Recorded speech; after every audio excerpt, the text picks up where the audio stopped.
Perfect గా అన్ని సరిపోయా. మనకి హల్వా రెడీ అవడానికి మెయిన్ ఇంగ్రీడియంట్ ఈ గోధుమలు.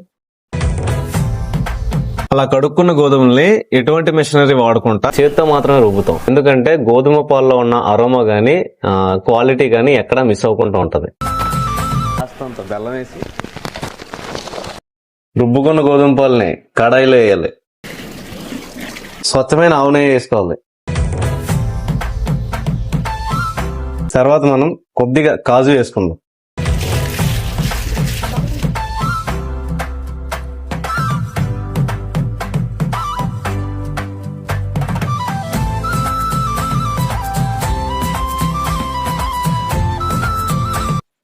ఇలా మన మాడుగుల హల్వా అనేది రెడీ అవుతుంది.